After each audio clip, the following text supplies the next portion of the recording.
उन्होंने ये कहा है हमसे कि अगर आप पानी रोकने की कोशिश करेंगे या पानी डाइवर्ट करने की कोशिश करेंगे तो वो एक ग्रेविटी से पानी आएगा। अगर आपने मिसाल के तौर पे कहिए रोक भी लिया तो वो चीन क्या छोड़ देगा आपको, वहां बंद कर देगा आपका पानी। तो हमने देखा कि अप्रैल 2020 में पीएलए भी आके बैठ गई है ईस्ट लद्दाख में, ऊपर से ये स्टेटमेंट आ गई है। इसका बहुत सीधा सा मतलब है ये अब जंग जो है हिंदुस्तान पाकिस्तान की नहीं है, साइबर अटैक्स की हैं हमारे हिंदुस्तान पे पूरे मेनलैंड पर, जैसे मुंबई में हुआ था 2020 के अंदर। अब वो मानते नहीं है क्योंकि अकाउंटेबल नहीं होते।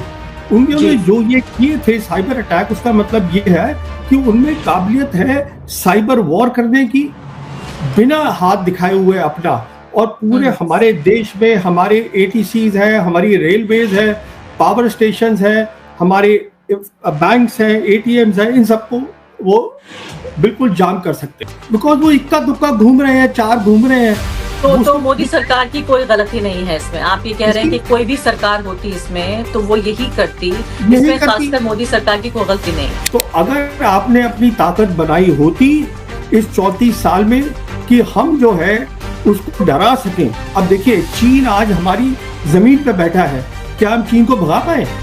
अस्सलाम वालेकुम दोस्तों, बहुत अहम खबरें हैं। कल एक भारतीय जर्नल कहता है कि पाकिस्तान की पूरी नेशन हमारे निशाने पे है। दोस्तों हम बात करते हैं, हम ये कहते हैं कि हम सिविल आबादी को निशाना नहीं बनाएंगे। हम वहां पर अगर अटैक भी करेंगे तो इंडियन आर्मी की इंस्टॉलेशन पर अटैक करेंगे, सिविल आबादी को कुछ नहीं कहेंगे। लेकिन देखिए इन्होंने मसाजिद पर अटैक कर भी दिया और अब कहते हैं कि पूरी नेशन। हम दोस्तों हमें भी अपनी ट्रेजेडी को देखना होगा। क्या हमें भी हिंदू आबादी को अटैक नहीं करना चाहिए? क्या हमें प्रिसाइज लोकेशन पे गुजरात पे और दोस्तों यूपी पे जाकर हिंदुओं को नहीं अटैक करना चाहिए अगर वार दोबारा शुरू होती है? क्योंकि इनका ये मानना है कि हम पाकिस्तानी नेशन को अटैक करेंगे। टिट फॉर टैट की पॉलिसी अपनाना होगी क्योंकि जैसे आपका दुश्मन है आपको वैसे ही करना चाहिए।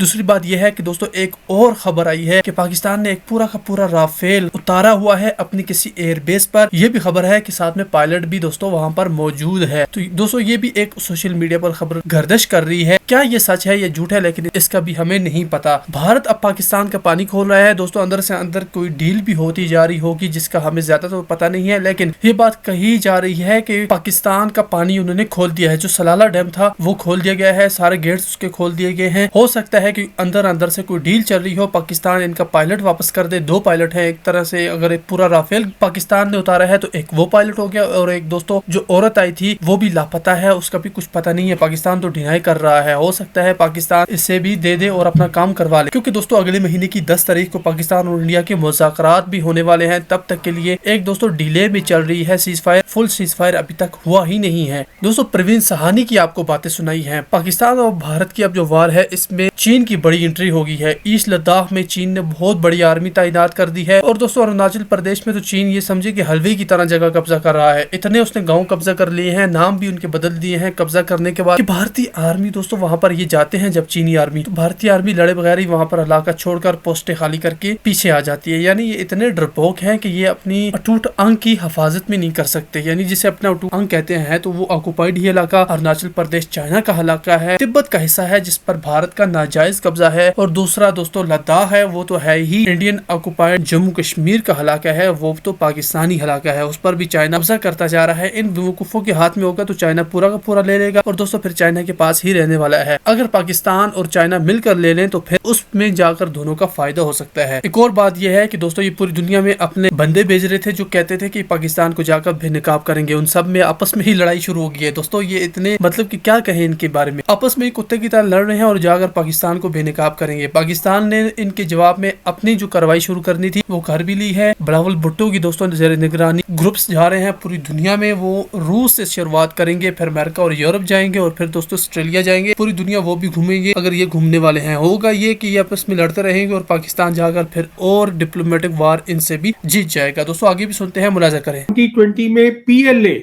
भी आके बैठ गई है ईस्ट लद्दाख में, ऊपर से ये स्टेटमेंट आ गई है। इसका बहुत सीधा सा मतलब है ये अब जंग जो है हिंदुस्तान पाकिस्तान की नहीं है, इसमें चाइना भी इन्वॉल्व है और चाइना के पास इतनी आज ताकत है कि उसको असला अपना भेजने की जरूरत नहीं है। काइनेटिक वॉर जिसको कहते हैं उसको करने की जरूरत नहीं है। तो आज क्या दिक्कत आ रही है यहाँ पर, जो असलियत है वो ये है कि हिंदुस्तान की जो फौज है उसके सामने 5 बड़े बड़े मसले खड़े हैं, और वो 5 मसले हैं। सबसे बड़ा तो है कि जैसे जो इंडियन आर्मी है उनके ये सब ट्रक जाएंगे, एमुनिशन जाएगा, खाना पानी जाएगा फ्रंट पर, तो उसकी सिक्योरिटी की बात हो गई है। क्योंकि अब देखिए, जब जंग होगी, जिस तरीके से हमने कश्मीरियों के साथ धोखा किया है ओवर द इयर्स, अब ये बहुत मुश्किल है कहना कि वो हमारे साथ खड़े होंगे। तो इसलिए सबसे पहले तो यहां पे देना पड़ेगा, जिसको हम बोलते हैं काउंटर टेरर ऑपरेशंस जो हो रहे हैं, जिससे कि हमारी लाइंस ऑफ कम्युनिकेशन सिक्योर हो। इसमें बहुत सारी फौज लगानी पड़ेगी, पहली बात। दूसरी बात यह है, क्योंकि उन्होंने कहा है चीनियों ने कि हम खड़े होंगे पाकिस्तान के साथ, तो जो चीन का फ्रंट है वहां पर वो अपनी हरकत शुरू कर देंगे। उसका मतलब ये हुआ कि जो हमारी जितनी भी हमारे पास ताकत है उसमें से आधी से ज्यादा ताकत हमें वहीं छोड़नी पड़ेगी।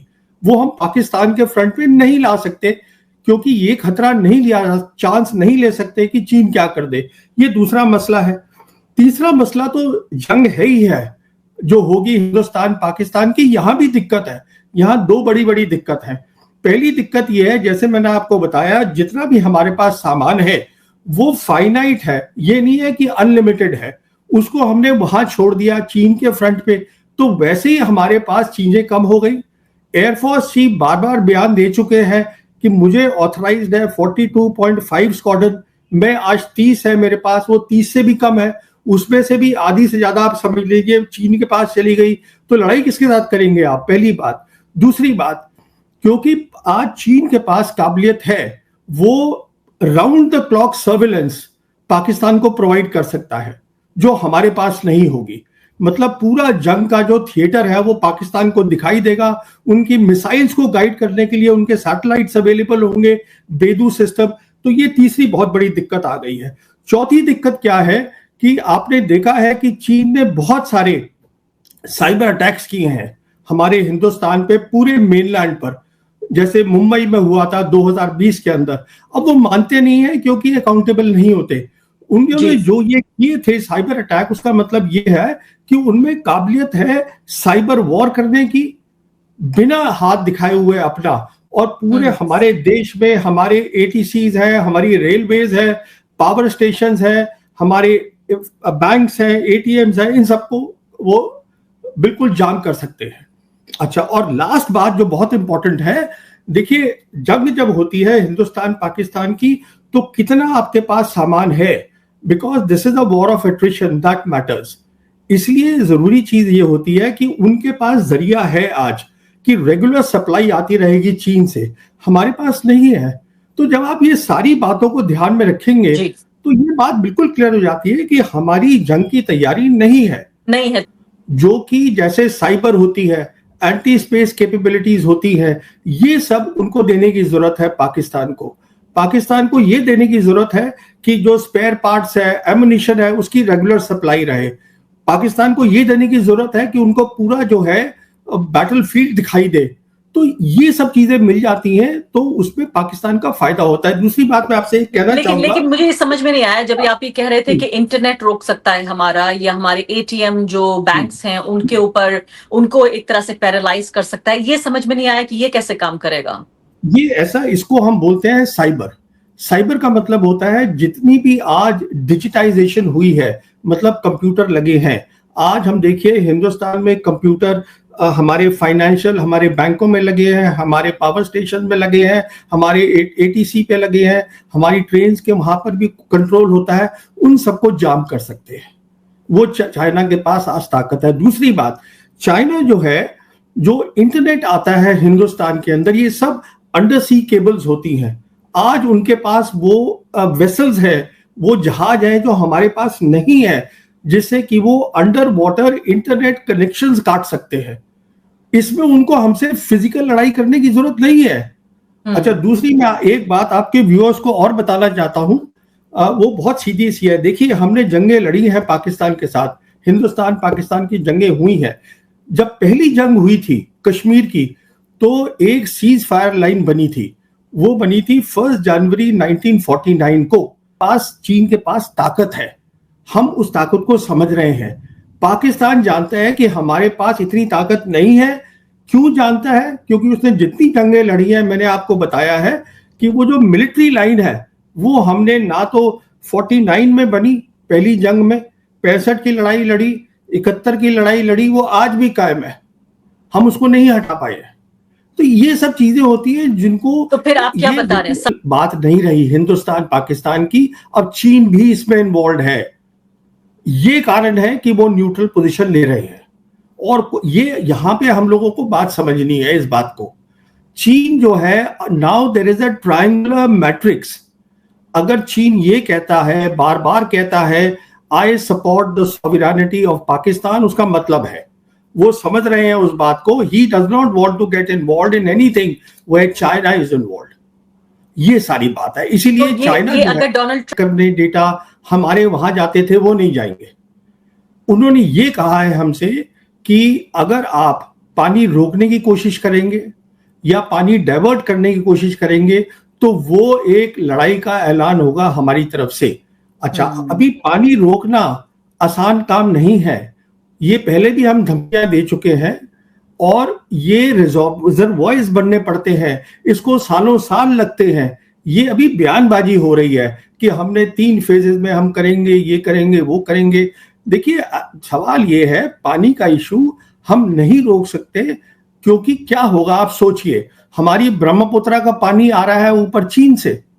हम चीन से कहते हैं कि हम नीचे लेवल पे हैं, वो ऊपर लेवल पे है, वो हमारा पानी रोक देंगे तो क्या होगा? अगर हम पाकिस्तान का पानी, पहले तो आप रोक ही नहीं सकते, वो ग्रेविटी से पानी आएगा। अगर आपने मिसाल के तौर पे कहिए रोक भी लिया तो वो चीन क्या छोड़ देगा आपको? वहां बंद कर देगा आपका पानी। एक्शन ले लिया, अगर भारत चाहे भी तो भी पानी बंद नहीं कर सकता पाकिस्तान का। देखिए, जैसे मैंने बताया, ये एक तो 3 कंट्री की कॉम्प्लेक्स सिक्योरिटी प्रॉब्लम है, चीन इन्वॉल्व है। चीन हर काम करेगा टू प्रोटेक्ट पाकिस्तान की सॉवरेनिटी, जो उन्होंने कहा है। सॉवरेनिटी में ये भी आता है कि साहब आपने उनका पानी बंद कर दिया 3 नदियों का, कैसे कर देंगे आप? तो वो नहीं हो सकता। अच्छा, दूसरा, ये टेक्निकली हो नहीं सकता है। ये सब अब गीदड़ भपकी आपका वर्ड है, but what I am saying is this is impossible. It means nothing really, but they have already cautioned. They have given a straight red line कि ये हमारी रेड लाइन है, अगर आप इस तरीके से कुछ भी करने की कोशिश करेंगे then it is war. और देखिए, जब वो कुछ बात कर रहे हैं, आप मान के चलिए कि China is in the loop, उससे कंसल्ट कर रहे हैं। अभी प्रवीण जी, मैं 2 सवाल आपसे जरूर सुनिए, जबकि एक भी सोल्जर आपने कम नहीं किया, स्ट्रेंथ आपने कम नहीं करी वहां से नफरी, बिल्कुल, पहली बात। दूसरी बात, जो आपका ये है क्या बोलते हैं, जो चीफ मिनिस्टर है of such a border state, उसके पास लॉ एंड ऑर्डर ही नहीं है। Police, paramilitary are not under him. अभी अमित शाह आया था पीछे, होम मिनिस्टर, तो उसमें जो यूनाइटेड जो हेडक्वार्टर्स की मीटिंग हुई थी, उसमें उमर अब्दुल्ला था ही नहीं।